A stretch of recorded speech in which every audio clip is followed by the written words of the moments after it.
Hey guys, and welcome back to my YouTube channel.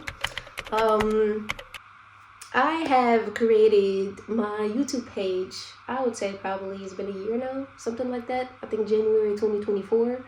Or was it 2025? I think it was 2024 or 2025.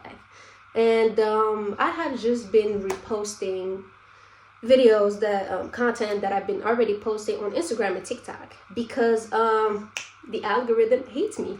So it's been I've been neglecting my YouTube because honestly 2025 has been a little rough for me content wise, but honestly it's always been rough for me overall my whole life. I really just suck at making content. So this is my longest video on YouTube, and the reason why I started it is I thought that maybe the algorithm will like me on YouTube. Probably not, but hey, we're gonna try what we're gonna try, right? Let me introduce myself. My name is Sabrine. I am the behind the scenes of Roulette Safari, and I thought it would be nice to introduce myself. And for my first video, long content, I would like to maybe talk about the lure of Roulette Safari if some of you guys are actually interested in knowing about. I started Roulette Safari in October 2022. So I started working on it probably like 3 months before I launched, and lo and behold, it wasn't even for me. I'm not really a creative person like that. Like, I do have ideas, but I'm more of a Cartesian person. I'm a numbers person. So if you told me like 15 years ago, even just 10 years ago, hey, by the way, Sabrine, you're gonna have a business, you're gonna be an entrepreneur, I'm like, you lying. Because ain't no way. I'm the type of person I am. A 9 to 5 girly. 9 to 5. Everybody, because in my career, they'd be like, oh, why don't you just open your own business so you can make so much money? I don't want to deal with all of that. I want to be able to just clock in, clock out, go back home, and just not think about work. Which is ironic because look where I'm at right now. Running the business is hilarious. But yeah, so the reason and the origin of Roulette Safari, my fiance is a really creative person. He has so many beautiful ideas. He wanted to start a clothing line. So he's not really a logistic person. So I wanted him to focus on the creativity and to make his line and to create his little designs and everything. And I told him, you know what, just focus on that and I'll take care of the back end, which was the website, the taxes, the paperwork, all that. That being said, I did all the research about what are the regulations to have a business. And since I already have a background in accounting, I already knew like the baseline of what you need and what you don't need, if you need the LLC. So I already had a certain basis on that. I just needed to know the regulations here in Michigan. And now you guys asked me, what is the origin of the name Roulette Safari? To be honest with you, he's the one who decided that name. Like this was supposed to be his little baby. So it's been a couple of years, honestly. I think we wanted something to be original, and honestly, I can't even tell you. It's been so long, and I looked back in my archives, but I don't remember, and we might never have the idea of why it's Roulette Safari, but it's stuck, and it is different. I have not seen anybody use it. The first time we looked at it, I went on Google and I searched Roulette Safari, and all I had was those roulette things for gambling and stuff. So it took a while before the Google Analytics picked up on Roulette Safari being our business. So yes, the birth of Roulette Safari was officially January 2024. It has not been always about Amigurumi crochet and all that. No. Since I was taking the full heft and the full weight of taking care of the business, the content, make sure that I do the advertising to make people know about it, so that when he's ready to actually launch his line, everything, he already has, a certain line, a certain base. So it needed to be a little bit into the fashion side, but I didn't want to do too much. I didn't want to invest too much, just in case that it would not work. So the idea came to me, what about jewelry? Jewelry is not that expensive to invest in. I know, I looked a little bit in the what's going on right now in the market. People were more of so interested in fashion jewelry. Obviously, a lot of people were forever gonna go to gold. I didn't want to go too much to gold because gold is a lot of work, a lot of investment, a lot of risk. But I wanted to go more fashion jewelry. I wanted it to be looking expensive without being expensive. And I know a lot of people don't really have that much. They like costume jewelry, as they say, but it tarnishes fast. A lot of people actually have allergies against the metal, so that's why they go towards stainless steel. So I looked into it, and I was able to find this product that I called back in the day, it's been like 3 years, coating magic. So I looked at the the ingredients, made sure it was okay. I tested it on a couple of people, on my mom that cannot wear anything that is not stainless steel, and it worked perfectly on her. She did not get no allergy. The jewelry did not tarnish, which was amazing. So I went and I was able to find not a vendor, but like a manufacturer that already had designs that I liked. And so that's where I went with the idea, and I based the website. I took the inventory. I started taking pictures. Mind you, like, it was honestly it was fun. When I work on something, I always put 110% on it. Always think about the tiny little details and try to think, above and beyond, and trying to see, like, maybe in a year. The only weakness, well, not the only weakness, but one of the weaknesses that I have is that I get bored fast. I procrastinate, because I am a big procrastinator. The second I procrastinate and I'm like, what, I'm not gonna do it today, I'll do it tomorrow, it's a wrap. Never touching it again. So that's what I was kind of scared of. But I had the motivation that I was kind of not doing it for myself. I was doing it because I want to be a good partner, So that motivation behind me, and I went with the fashion jewelry. And honestly, I was kind of surprised. Like, I was kind of looking back at the footage so I can put it in the video, and I was actually good. Like, the creativity, I'm not creative, but like the videos and the pictures that I took, it was all beautiful. Like, obviously I had help from my partner. He was, either he was recording or I had my little tripod trying to record it. And I honestly, the influencers out there, how you guys are not embarrassed, kudos to you. Because the second I saw somebody walk by, the way I would just pack my stuff and leave, like, it's just, I couldn't do it. Every time I went out for some activity or anything, like, I would incorporate the jewelry within my outfit. It could be streetwear, because I really like streetwear, or even if I was trying to be a little more classy, I would incorporate it. Again, the algorithm hated me. Or maybe I just don't know how to use those hashtags and how to use those. I try to do a lot of SEO, search engine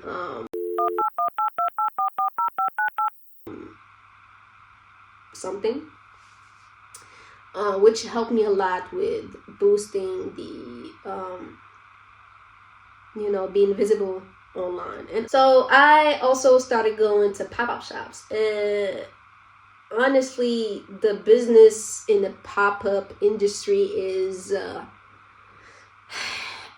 kind of bad.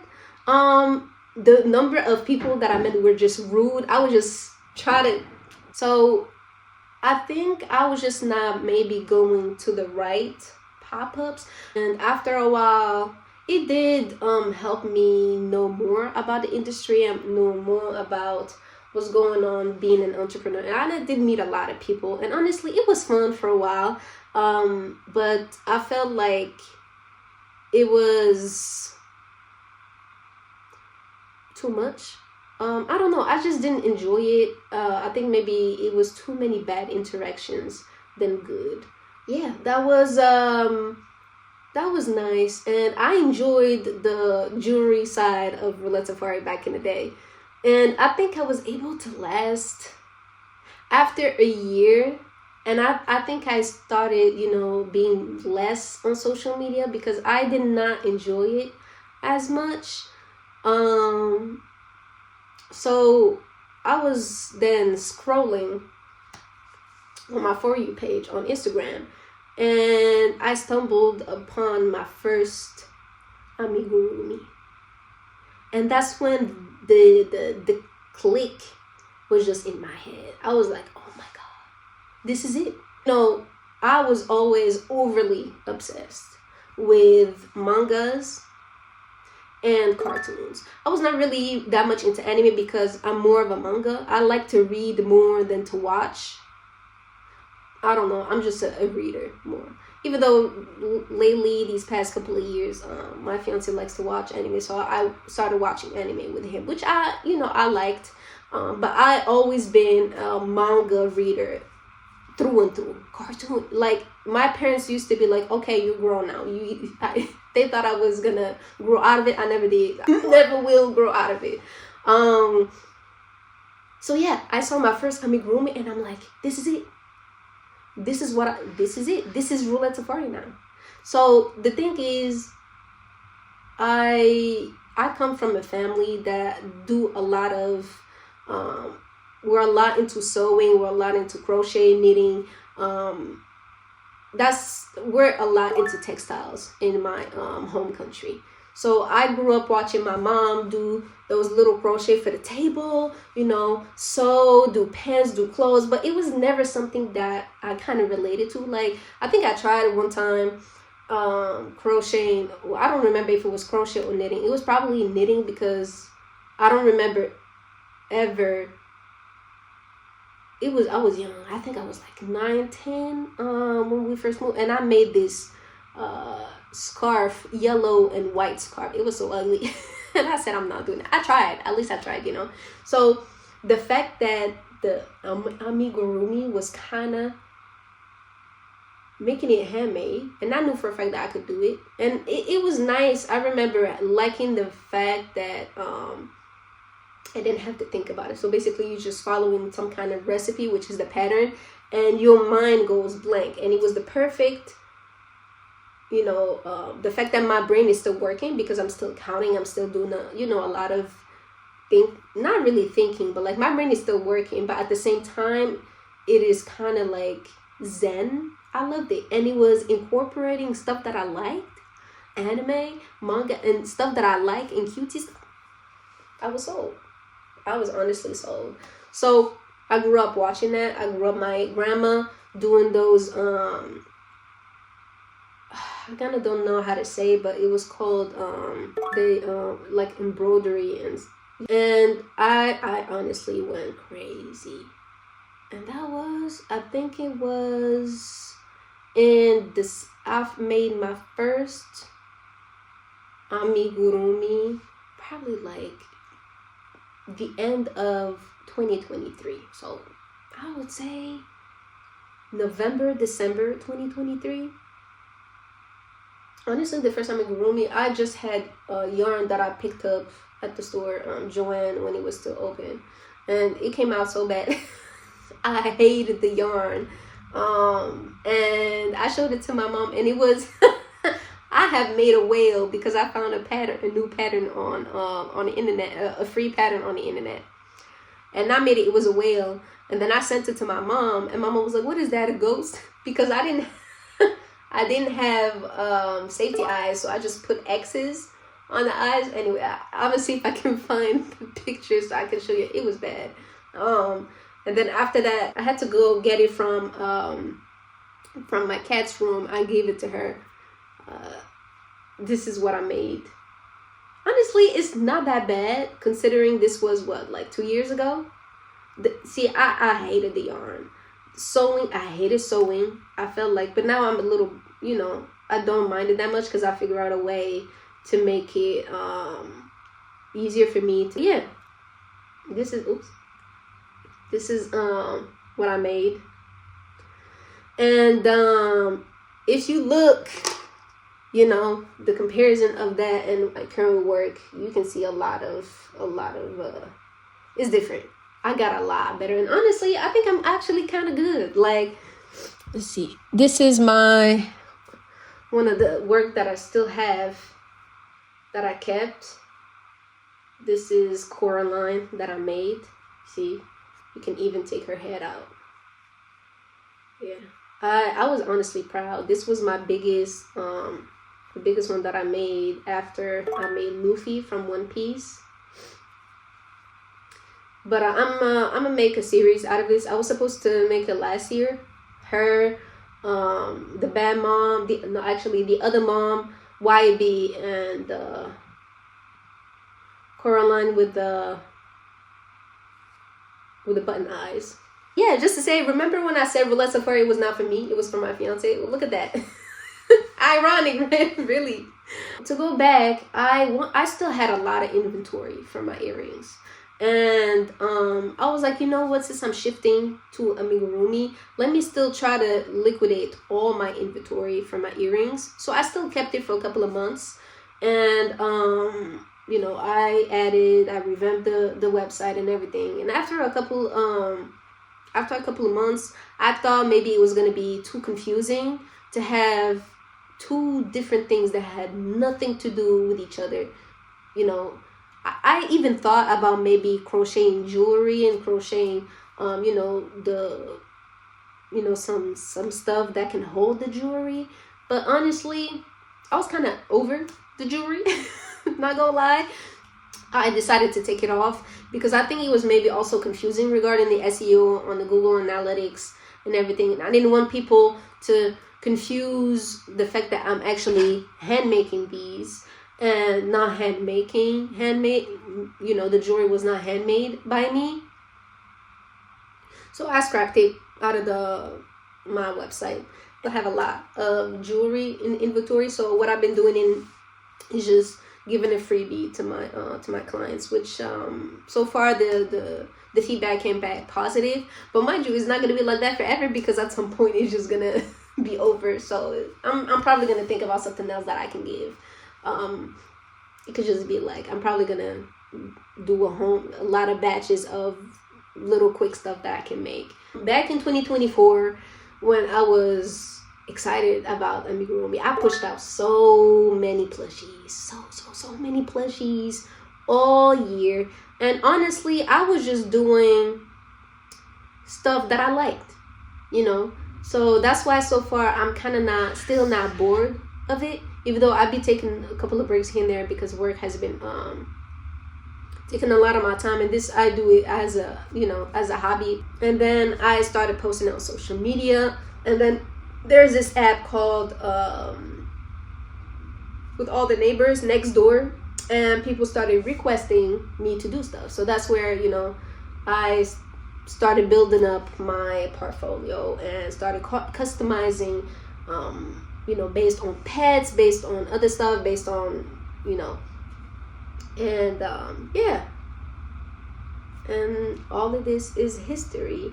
I wanted to do maybe like a plushie a week, and I think I was getting a little bit overwhelmed, especially with the content and taking pictures, and because again, my weakness is the content, is recording. Like I like to crochet literally sleeping on my bed and just be like so it's not really aesthetic for me to record it when I'm there. The lighting is bad, and I was not gonna just bring all my my setup to record and everything there. So I would literally like get up, go to the office where I actually have all my setup there, record me like this. I would have the camera sitting in front of me like this, and I would be sitting on the floor. It's not really a good setup. I never actually took the time to do a setup, and even still, I know for a fact that I would not be sitting there unless it would have to be like kind of me slouching. But I don't like really working on the table. It was never that. So I would be sitting on the floor, the table with all my behind the, you know, the little decorations that I have, which reminds me I need to switch that up. I don't think it's really that aesthetically pleasing. But yeah, I would put my camera, you know, there, and I would bring both of my hands behind the camera, and I would do like 1 or 2 stitches to record it as if I was actually, you know, doing the plushie there, but I never did. I would, and then it would be a back and forth, back and forth, back and forth. So that took a lot of time, and I think the fact that it was like that too, it didn't make me want to record. So I think at some point last year, I have no videos.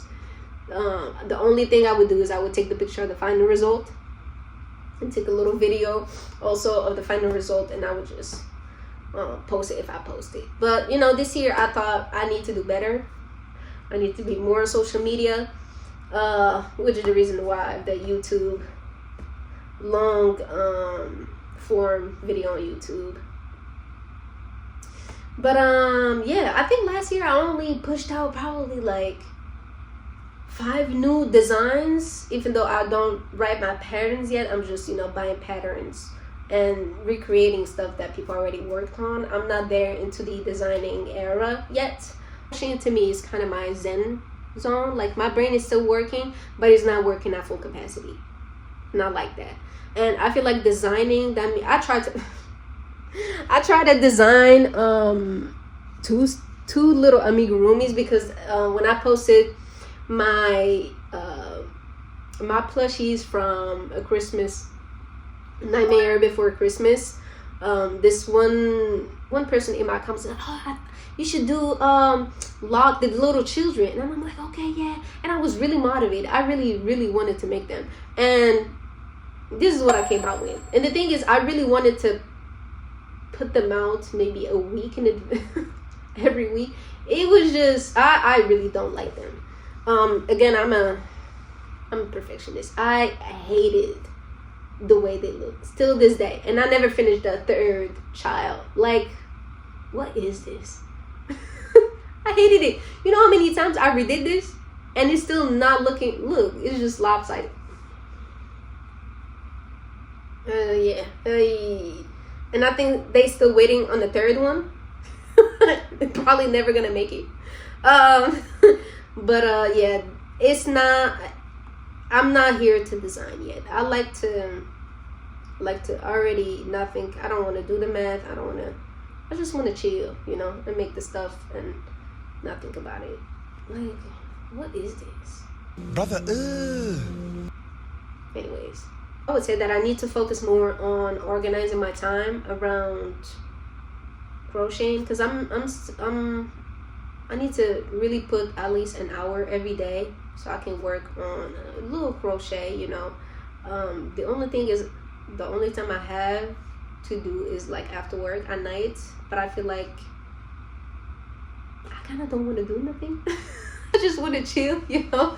But I gotta do better. I gotta stop procrastinating, and I gotta be better at that. I gotta be better also at content and recording and taking better pictures, and definitely work on the backdrop of my, you know, zone where I record and take pictures. I asked my little sister. She was becoming so famous on TikTok, and I told her, "Oh, can you tell me how to do it?" And then it's just too much work for me to think about. She's like, it has to be the right song, and I don't have time to be looking for the right song. And I feel like when I get too much into it, I feel like I become overly obsessed with the views and how many people liked and how many people saw my videos. And we all know that followers and likes and views do not equal sales. I'm gonna do shorts. Honestly, obviously the content that I was already posting, you know, from Instagram and TikTok, I'll post it here on YouTube. And then for my long form content, I'm not really sure. I thought about this introduction that I was gonna post. I don't know. I think I am allowed to put tutorials out for the free patterns that I use, but I don't want to take out the views from the initial creator, which is really hilarious thinking I'm gonna get views, but no matter. I'm gonna see, I think I looked up online that if they free and you credit the creator, it should be fine. So we'll see, but I was thinking more for long form content is probably do like a monthly recap video, probably what I made during the month and maybe what's going on, That is the lure of Roulette Safari. Honestly, it was just me trying to be a good partner. That is what brought us to Roulette Safari, and this is my 4th year now running Roulette Safari. 3 if we do not count that jewelry side. But hopefully 2026 is better for me, motivation wise. But I'm a yapper, so I'm gonna let you guys go. I hope you enjoyed this video, and I hope you guys follow me on my journey and thank you for staying if you stayed all the way till here, and I will see you when I see you. Because I mean, I'm expecting to at least do do good for at least 2-3 months, and then we'll see. But alright, see you later. Bye.